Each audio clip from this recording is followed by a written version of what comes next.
Hi, everybody, and welcome to Finley's Small Business Stories series. Today, we're going to be discussing what every small business owner needs to know to run a successful small business.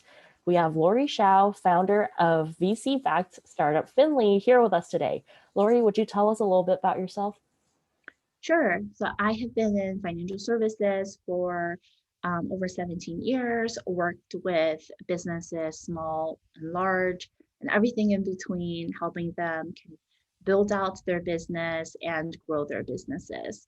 From an idea all the way to a global Fortune 500 public traded companies. So pretty much just like all over the map. And it's just my absolute pleasure to redirect my focus and energy on the small businesses, the micro entrepreneurs, the solopreneurs, the freelancers, because all of these businesses out there that fuels our lives are the precisely the businesses or the individuals that we want to support via Finley. Wow, so I have to ask, with all of the small businesses that you've worked with, what is the biggest thing that a small business owner needs to know before they start? Yeah, they need to know if they are pretty much ready, right? They need to know if they're physically, emotionally, financially prepared to dive in. Everyone can have a brilliant idea. We talked about this in the prior session where, what is a viable business idea? I mean, everybody has great ideas, right? You go through life and you come across problems. You're like, hey, it would be great if something like this exists. And so we're all innovators at heart, but it is those who are ready where the stars are somehow aligned, that moment that for that issue where you decide to take this leap of faith into entrepreneurial world. And so yeah.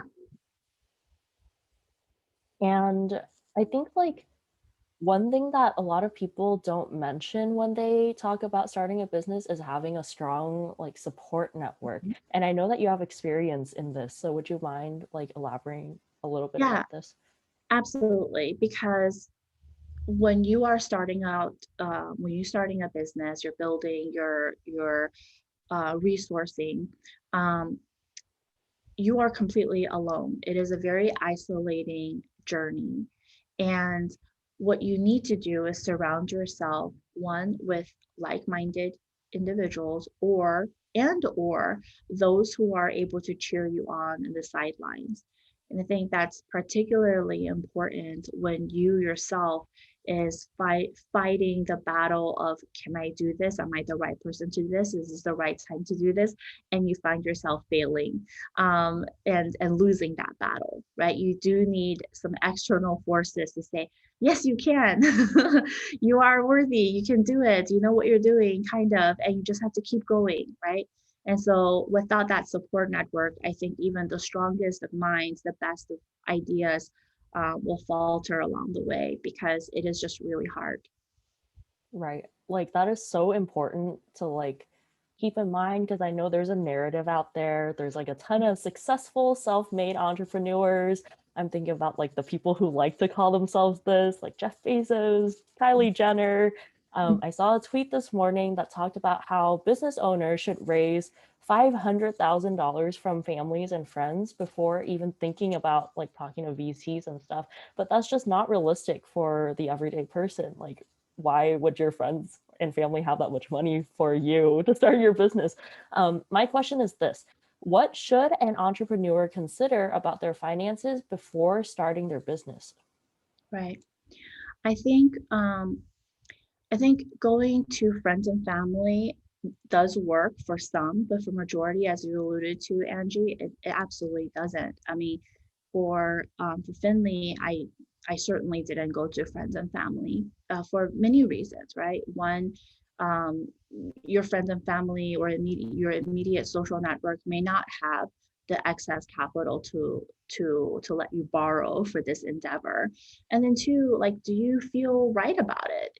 Do you, because if it's I mean, of course, you have to treat everyone's money as your own money, but if you have to see this person at every weekend and the family get together and in your kids' school, like it becomes really awkward. And then you kind of know that they want to ask, so what's going on with your business? What's happening with my investment? Where am I going to get my money back? But then they're not, and that makes it more awkward. It's just and that's a personal decision you make. If you have this rich uncle who's like, here's $1 million, go test out your idea, then take it. But for most of us everyday citizens, that's definitely not a viable path forward for the initial funding to get started. So in terms of being financially stable, right, it is different for everyone. You have to take in consideration the different types of payment obligations you have. If you are to start your own business, what are you leaving on the table? Is it a corporate job? Is it a stable job? Is it income that you otherwise would not receive? Is it benefits?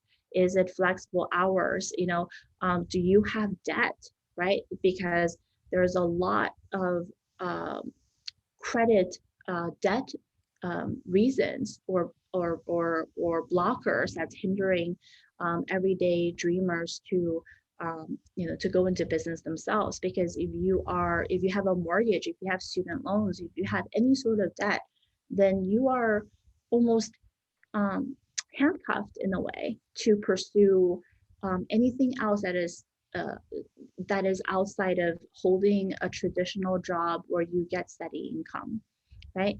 And also, if you think about the near future, if you're looking to buy a house with your family, if you all of a sudden left your corporate job with a stable income, you might not be eligible to buy a house as a self-employed individual, right? And so of course there's a lot of external factors, a lot of just just various reasons to consider on whether or not you are ready. And um, and then also think about what type of business you're going into and the money that's required to do so.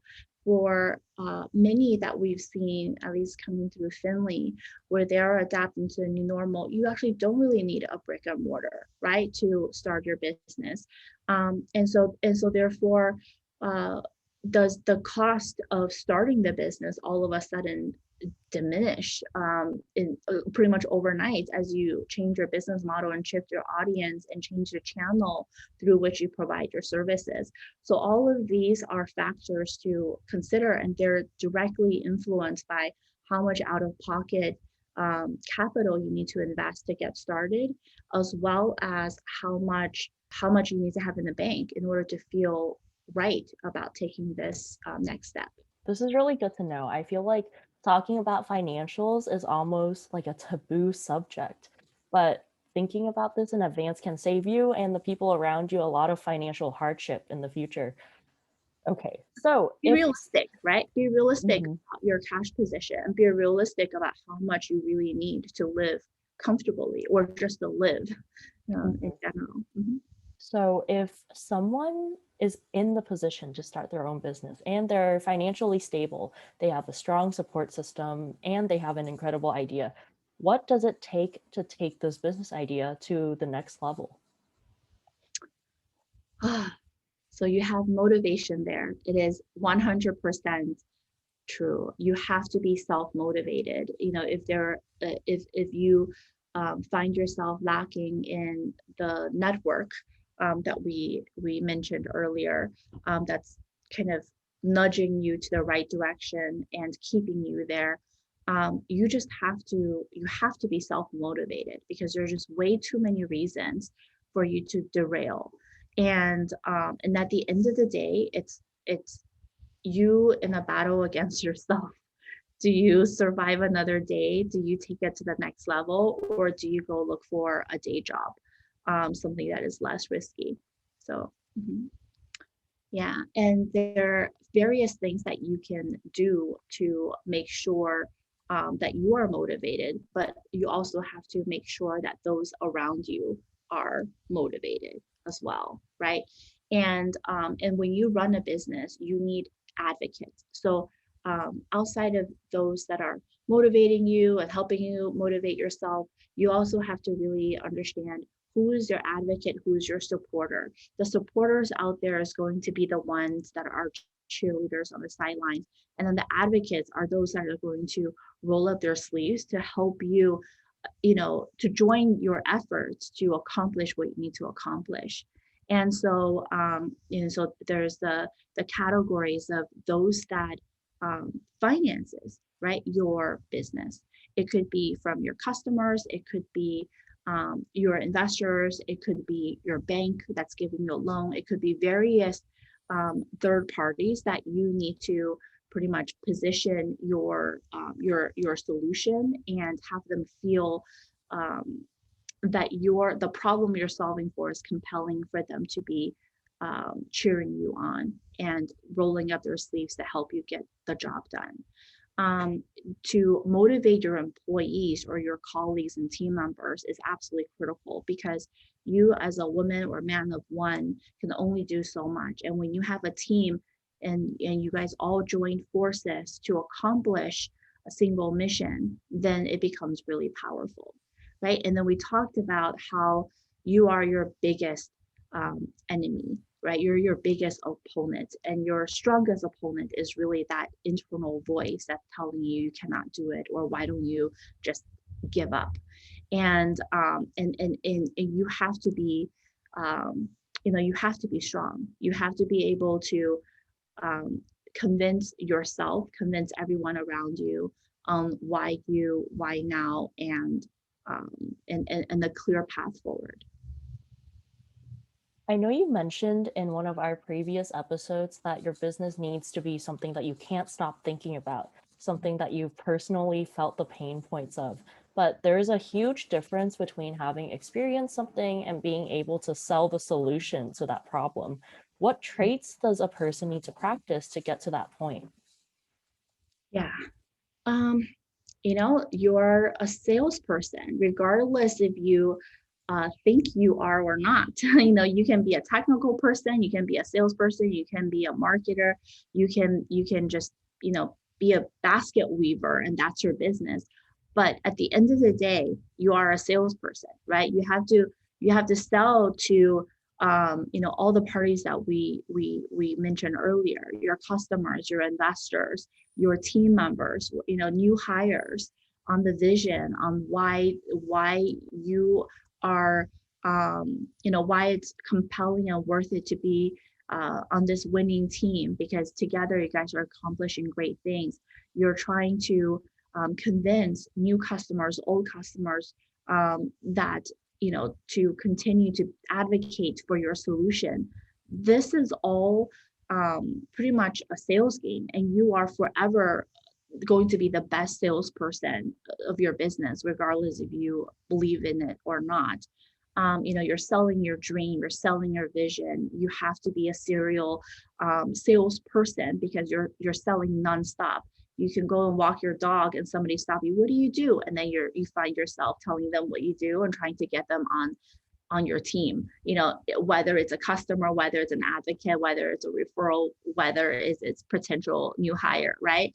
And you want to, you know, you want to be in a position where you are planting the seed for people who can easily emulate your message to others, right? So that's confidence, even to your mother, your parents, your siblings.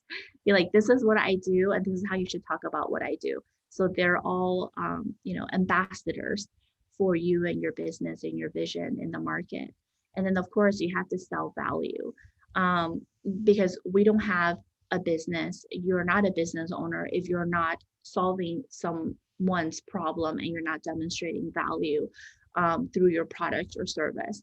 Whether you are, a dog trainer who is selling value of, helping somebody get their dogs more obedient, or you are selling ice cream down the street on a stand, and you're trying to like let people enjoy some sweets on a hot summer day. There has to be some value. There has to be some problems that you have domain expertise and feel passionate about solving. So yes, you have to be good at it. And whether you think you are or not, you're most likely the best salesperson today for your business. That sounds like an easy job if you're a people person, but for those of us out there who are a little more introverted, do you have any tips to make it easier to embody those traits? So, so I am an introvert, as with many people I know actually. And introverts are, we're not the center of attention. We're not one of those people that have, that could also pose as social media influencers because what we're saying is so compelling. We just want everybody to know about, everything about myself.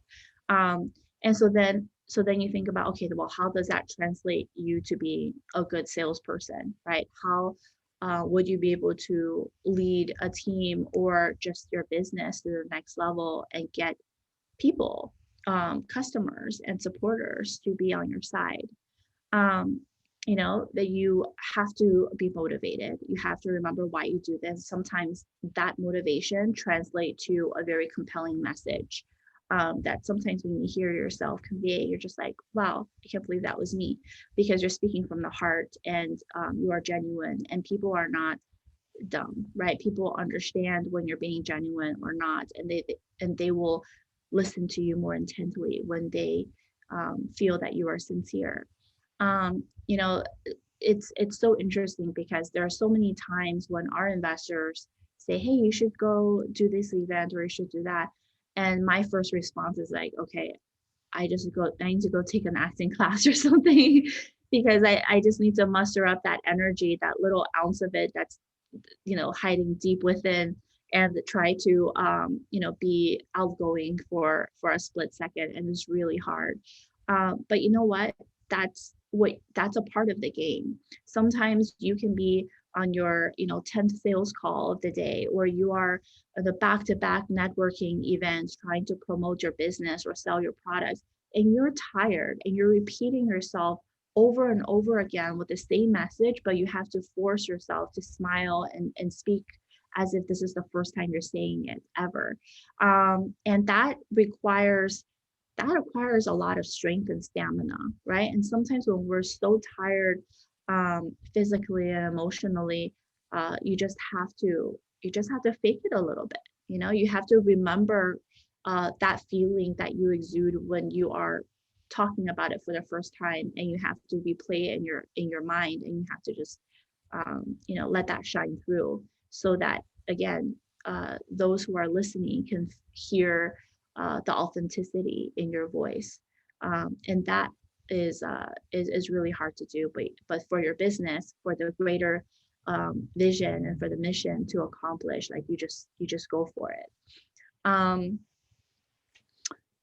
you know it's it's so interesting because I feel like there have been so many meetings that I attended where I'm just like, I do not want to have a long conversation with this person, or this person is clearly not someone that I would consider even, as a potential friend, because they're very different um, from like who I am and who I associate myself with. But they are able to provide me with this support, or they are able to give me access to that which I need. So you do need to go into every conversation with intention, right? You need to know what you want to get out of it, so that it actually saves you time and a lot of energy, because you can play this dancing game for 30 minutes, or you can cut to the chase and really, be focused in getting that referral, getting that commitment, getting that recommendation, getting that feedback. Because everyone out there have something to contribute. There is never a conversation that should be wasted. So don't waste it, right? Know exactly what you want out of each conversation, so that you can go in there and be as authentic as possible. Don't try to pretend that You are there for something else. Don't try to pretend that you want to be friends. Don't try to pretend when you are not social, but yet you're trying to position yourself like a social butterfly. It's just not going to work for you in the long run. Mhm. These are all great tips. Like, even if you're not an entrepreneur, it's all about ways to make interactions easier and more beneficial for all parties involved. I'd like to go a little bit deeper into the fake it till you make it point. It can feel like a betrayal of self when you do that like a little bit too often. And being an entrepreneur is all about walking that tightrope. How Yeah, can someone stay authentic to themselves and avoid like becoming somebody else? right. And that is it is actually very difficult, right? Because especially when um, we are in a world where there's a lot of social media, a lot of influencers. They're influencers for a reason, right? Because they influence our behavior, our action. And sometimes, like, I even question myself, like, were we all born just a very white and clean piece of paper, and our environment um, and people who we talk to make us who we are today? Or is there actually something that has been formed before I've been influenced by my environment? Right. And I do think there's a combination of both. And so you certainly don't want it to be in a position where you feel like you've lost your sense of self, or you're in a position where you're questioning, who am I? Is this who I really am? And I think the easiest test to yourself is to ask, are you happy? You just did something, and maybe you attended an event, maybe you sold something, maybe you sold something a certain way, and you had to stop and question, am I being authentic? Is this who I really am? Is this what I want to stand for? Or be known for? Just ask, how do you feel? Are you happy as a result of it? Or are you tired as a result of it? And if you are tired and you are questioning yourself, then that should be enough answer, right? That you were not being authentic. Because if you are being authentic, things should be easier, right? You know how sometimes when we talk about in relationships, if it's the right person, you're in the right relationship, things are just easy. But when it's not, it doesn't even matter how many boxes this person checks off. It just doesn't feel right. And I think you are the best litmus test how you feel, and ask yourself to be very real with your answers. Are you happy? Do you feel exhausted? And is this something that you're willing to repeat? And I think that is the key for me. It's really about self-awareness, being able to be vulnerable not only to yourself but to those around you. Hence, all of it influences the authenticity, and also you exuding authenticity to your audience. It's such a difficult line to walk. Being an entrepreneur sure isn't easy. Thank you, Lori, for sharing all of your insights and expertise. And that's all the time we have today, folks. Thank you all for tuning in today. Let me leave you with some contact information. You can find us on all social media platforms by searching up the handle at I am Finley. You should particularly check out our TikTok. We're posting some informative stuff on there. Keep up with our blog posts on finley.com/learn. If you just want to reach out or give us feedback or let us know what we should talk about next, send us an email at info.finley@finley.com. And if you want to get the latest and greatest from the Finley team delivered right into your inbox, sign up for our newsletter. The link to do that is in our description box. Thank you once again, and see you all next week.